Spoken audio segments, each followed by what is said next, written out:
Did fake autographs end up in Panini's 2023 Prizm football release? That is going to be the main talking point for today, because PSA have come out with a very interesting statement that suggests there's at least one auto within this set that is not signed by the athlete on the card. We'll break it down for you in this video, but there's also a talking point I want to focus in on relating to PSA themselves that I don't think many are looking at when they're looking at this problem, because I think PSA may have opened up a can of worms, or at least something that people could reference when PSA have made errors in the past. But I'll get to that a little bit later on in the video. Now, this does relate to 2023 Prizm football. It is an Anthony Richardson auto. I'm sure you guys have all seen this by now. This was first brought to my attention via a Sports Card Radio Instagram story. I'm now going to reference their article. I've had others share this with me on Twitter and on Instagram as well. But I thought, given that, you know, Sports Card Radio have already written the article, we could talk to their details, and then we can go into my talking points, especially about PSA. But this came to light from this individual on Twitter, John Ban, who goes on to tag a few people and basically says he hit this card in a break. The breakers themselves sent it off to PSA, and then PSA basically rejected it and said they couldn't holder it because, you know, the autograph is questionable, which is a really interesting point, considering when you send cards in that are pack pulled with autographs on them to PSA, they don't authenticate the auto, and that's going to be the talking point I get to in a second. But it's just quite an interesting one, especially given that some of these things look like they've already been graded. Now, basically, since this was posted, a few others have shared information on Twitter and on social media basically saying, yes, mine have been rejected too. What the heck is going on? The rumor was that PSA was doing an investigation into Panini because they think Panini did something wrong or did something intentionally, right? We'll get to that in a sec. Now, these are what the Anthony Richardson, you know, autos look like in you know, the current release, and then there's also some additional ones that have a different sticker auto. So basically, you got sticker autos in the same release that look very much different, and obviously that's a bit of a red flag. But you know, since this sort of came to light, you then had PSA come back and respond, and they go on to say that PSA is not currently conducting any form of independent investigation over Panini, because, like I said, that's what the rumor was. What they do go on to say is that, you know, some customers and some people raise questions about, you know, these stickers being drastically different despite being within the same set. So they've reached out to Panini. They're currently working with them to understand what is going on before they go ahead and start, you know, grading these types of cards. And, you know, I think it's a really good thing from PSA to be proactive. And it's a bit strange how they sort of say there's no independent investigation, but clearly somebody's either whistleblown from Panini saying, well, something's happened here, or, you know, someone higher up at PSA has seen this themselves and acted quite quickly. Because when we've seen other issues, you know, in the past like this, PSA have been very slow to react. They've basically not responded at all. So given that we've got this situation happening now where PSA have not only pushed back on some of these cards, despite being pack pulled autographs, they're also coming up with a statement. So it tells me there's a lot more going on in the background than what we can currently, you know, reference or understand. But it's sort of one to keep an eye on. And people are sort of seeing this and they're saying, well, Panini's dropped the ball again.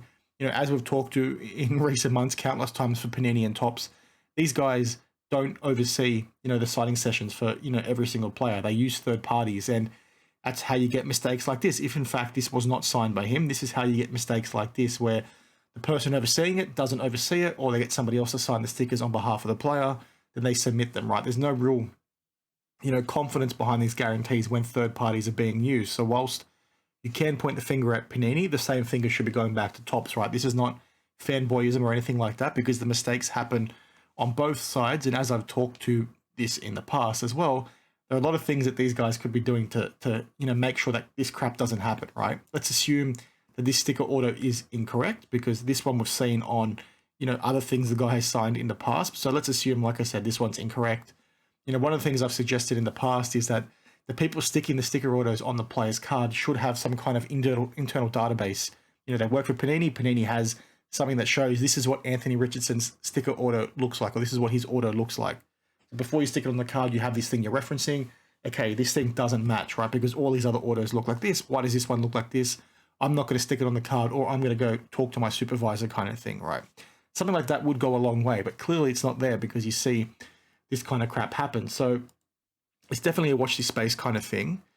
The one thing here that I think is very, very intriguing is the fact, like I said, PSA, when they authenticate and grade a card that is pack pulled with an auto on there, they basically don't sign off on the authenticity of that auto, right? Because they rely on the guarantee of the back of the card. It'll say it's guaranteed by Panini. So I find it really interesting that they're pushing back on this. Whilst it's a good thing, right? Because we want them to be doing that, it sort of goes against their policy. So I'm wondering whether or not this opens up a can of worms for them moving forward, because they've made mistakes in the past. They've graded, sticker auto cards that basically say they're guaranteed by the manufacturer that turn out to be fake. And then when people push back at them and try and get a claim back, PSA basically say, well, we don't, authenticate these orders. We're not signing off on them. We're just giving the autograph a grade, right? It looks good. It looks like it's a 10. There's no streaks. We're going to give it a 10. That's all we do. They don't talk about the authenticity at all. So the fact that they're now basically saying, well, we've sort of circumvented our process. We're not going to grade these because we don't feel comfortable with them. It's like, well, why didn't you do that for all those situations where people raised issues with you in the past? And I think that's some kind of information they probably need to share to the general public. And I don't want to shy away from them, doing stuff like this, because we want more transparency. We want these businesses to be acting faster when key questions come up, like these Anthony Richardson fake stickers, allegedly fake stickers, right? You want that to be happening, but it doesn't go hand in hand with everything they've done in the past. So what kind of legal precedent, if any, does this set, for some of their other issues, right? Does this mean now people have an opportunity to say, well, in this particular instance, you've gone against your policy, so it shows that you should be looking at this sort of stuff. So why didn't you do it for mine, 6 months ago, whatever it was, right? And I'm really curious to see how that sort of transpires, if anything can transpire off the back of that. I just thought that was sort of an interesting lens to look at the situation through. Maybe I'm, off base with that, but I'm keen to hear what you guys have to say down below, because it's obviously not surprising to see stuff like this happen. Panini and Topps both suck when it comes to this. Every manufacturer essentially does, because it's too expensive for them to fly people all around the country to watch this sort of stuff. We spoke about it recently with some Topps autos, and people were shocked to hear from me that when you read articles and all that kind of stuff and you look into how this process works, sometimes the person overseeing the autograph being signed is the player's family member. It could be their parent, it could be their agent. So when you look at it through that lens, you don't get a whole lot of comfort that maybe these things were signed by that athlete. It goes to some of the things I've said in the past as well around, well, how can you sort of get comfortable as a buyer? Well, the way to get comfortable is look at how this player has signed things over the years. It's difficult when it comes to rookies, but you sort of need to do your research and sort of see, well, this guy's been signing cards for 10, 15 years, whatever it is. His auto on the card that I want to buy looks very similar, looks identical to all the ones he signed over the course of his career. I'm going to feel, comfortable buying it. But, from an Anthony Richardson perspective, to jump back to that, right, you'd basically look to buy this. And when you check out some of his other ones, you'd say, that looks a bit strange, which is probably how this thing came up in the first place. Irrespective of the guarantee on the back of the card from the manufacturer, it's not a good look. Now, obviously, if there is, an issue with these stickers being fake, Panini will follow through and give customers, some kind of financial compensation, as they have done in the past. I think they did that with the Dak Prescott cards.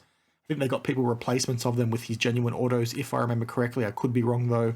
He signed those cards with an auto pen. If you don't know what I'm talking about, just Google Dak Prescott auto pen and you'll find plenty of videos talking about it. So I think, the buyers and the owners of these cards will be fine in the end. I'm not trying to cut Panini or Topps any slack at all.